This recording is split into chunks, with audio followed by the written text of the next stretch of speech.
What's up, YouTube?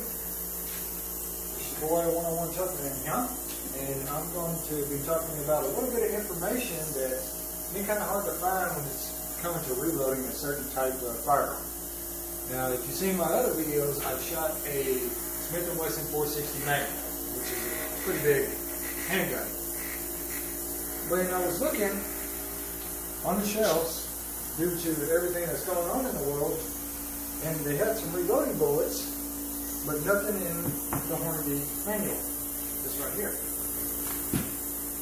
So, I went to looking around, and it turns out that these 45 caliber, 250 grain FTXs are made for the 450 Bushmaster. Now, the one big question that I've seen on a lot of forums, can the 460 shoot that round? I'm here to tell you right now, it can. And this is how I figured it out. With a little bit of research and going off of the book, I'll show you here. If you notice, the biggest or the closest cartridge that the 460 has registered in the handbook is the 240. Right here. 240 grain XTP. Now, with just a little bit of research, typing on the forums, I found out, yes it can. And I have tried this. And I will be doing another video of the rounds I load with this at the range, shooting an entire box. Okay? So, what the forum suggested is that you start with the XTP, and I'm using Hodgdon's H110 powder. That's what it's recommended. One of them. I like that powder. And it says for the 240 grain, you go from 41 grains all the way up to 46.6. I never go into the red. Stay away from the red. That's a hot load for this type of revolver. You don't need a hot load at all. So, what I came up with, and I'll show you real quick, and I will put a bullet together for you, is that on my load label right here, I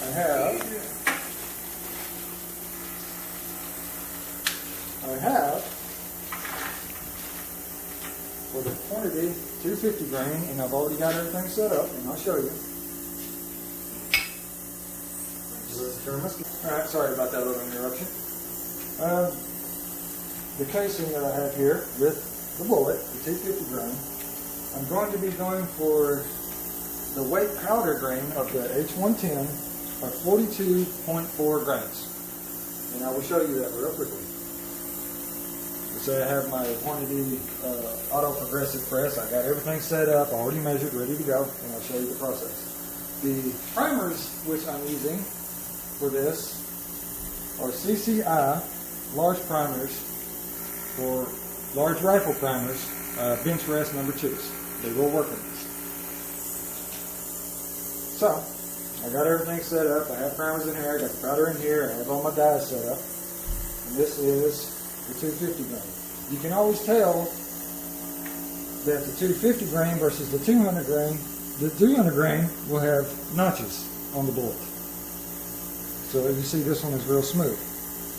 So, I'm going to get the cartridge. I'll place it into the press. Now, all of my casings have already been de-primed, but I'm going to run it through it anyways. Go up. Stage 1. I'm going to press forward on the press. Get that primer seated. Okay, primer's been seated. I'll pull it out so you can look. It's right there. Primer's been seated. Stage number 3 is going to go into the expander. I'm going to show you what I have that set to. I'll pull that down. Now you notice that the casing has more of a bell tone to it. The reason for this is if you want something you can be able to put the bullet into and hold whenever you're going through stages 4 and 5. We'll get to that in a second. So, we're going to get back in. I'm going to go get the powder measure now, which I already have it set, and we'll go ahead and we'll remeasure for the proper grainage that I need. Go ahead and turn the scale back on. Goes all the way up, comes back down. Alright, let's go ahead and measure. So So the powder's in there. Put the scale back on. Set it right here. Bring the scale over here. You want to come take a look. I'm going to go ahead and zero it out. So it's 0. So it's dump all the powder into it.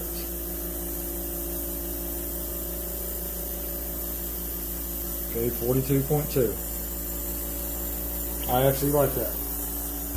So, charge is good. We're going to go ahead and reset the powder back into the casing.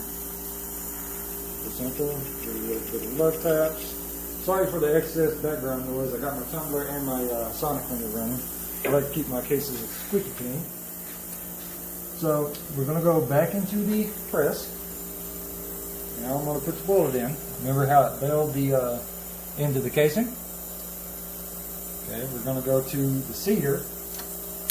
Come up, all the way down. It's going to force the bullet into the casing. One more stage to go. So at this point, you can go ahead, take it off, measure it, and I'll show you the measurement lengths. The max length on here, the book will tell you 2.280. So I have it set to this. So I like my casings to be a little bit shorter than that. So I'm looking for 2.260 or somewhere in that range. So I got 2.265 and a half. So we'll go ahead and take that back off. I like that. That's in the range that is acceptable. I'm going to go ahead and place it back onto the press, and now I'm going to put it into the crimper, which is going to collapse the casing around the bullet. Not very tightly, you don't want it too tight, but you want it enough to where it's nice and snug, if that makes any sense to you. So we're going to go up, I'll make sure it fits in there, nice and square. Everything on this press should never be forced. Just kind of let it have a move. There we go. Right there, I just loaded a casing of 250 grain FTX at 42.2 grains. And I'll go ahead and measure it again. You see where we're at? Just to double check. So now I'm at 2.265 and a half. I like that measurement. The primer is well seated into it. There you go. I have about 50 more I'm going to do, and I have more cases I don't want to do. But this video was just to show you that there's not a lot of information out there for the 250 grain, for the 460 Smith & Wesson, but you can do it because it's the same diameter bullet and what have you. Now, I'm not doing this just out of willy-nilly.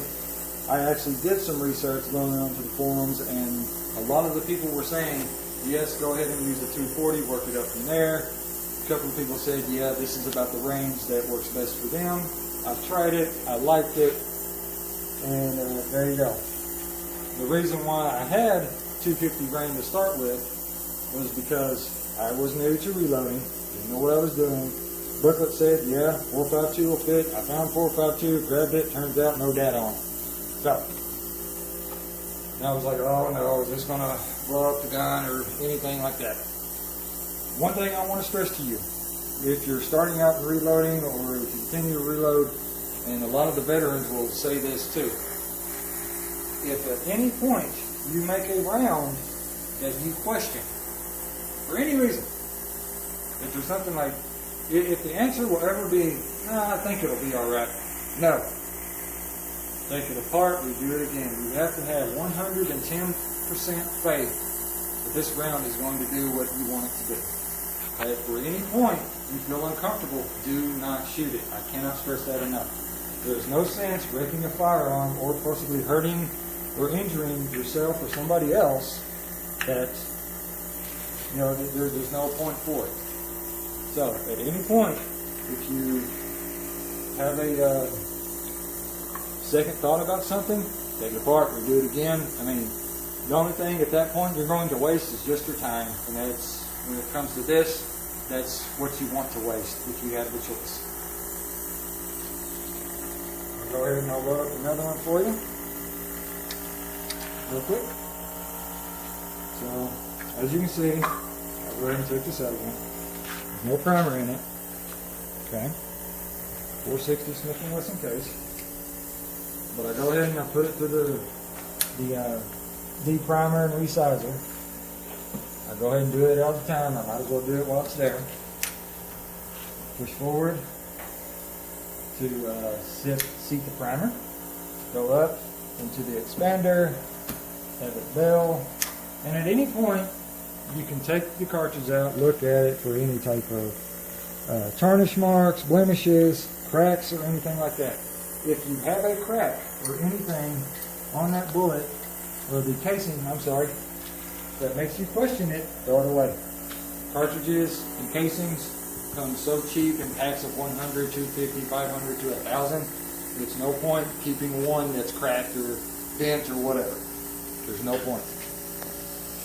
Alright, so I'll go back up into the die. I'll go ahead and remeasure it just for y'all's benefit. Because I want y'all to understand that, I mean, it's fun to do, but you have to know what you're doing and you have to take it seriously. Now, can anybody do this? Yes. It wasn't too long before. If you notice everything on here, everything looks kind of new, it's because it is. But I've reloaded enough rounds to be confident enough to tell y'all, you know, it's really easy. It's just a little bit of time. Let's go ahead and put the powder back in. Okay, so that one's a little bit hot, 42.5, but not that big of a deal. Not that big of a deal. If you're doing a micro measurements, that would be a very big deal, but I'm going right in between the sweet spot of everything in the middle. So I know that being a couple of tenths off is not going to hurt the cartridge or any way or anything like that. Let me get this back in here. I'll get it past the spring. It's set in there. It's filled. Grab another one. Come over. Like that. Go ahead and push it down, seat it in. Oh, sorry. One more time on this one. Now you'll notice on this progressive press that I'm not doing 5 bullets at a time or anything like that. It's because I found out, and it's kind of science basically, the longer the object is, the more sway it will have. Now for shorter cartridges like 9mm, 45 ACP, yeah, you can pump them and rock them all the time. But I found out that these will slightly, when the ram is coming up, will slightly teeter to one side. And that's why I stressed before, never force anything. Don't ever force it. You'll end up damaging your cartridges. That's why you'll see me do one at a time, take measurements, and keep going that way. Is it a little slower? Yes, but it's something that I enjoy and I don't mind. So there you go, 2.263. All measurements come out. So if you have any questions about reloading in general at all, or you want to share your experiences with people in the comments, please feel free to.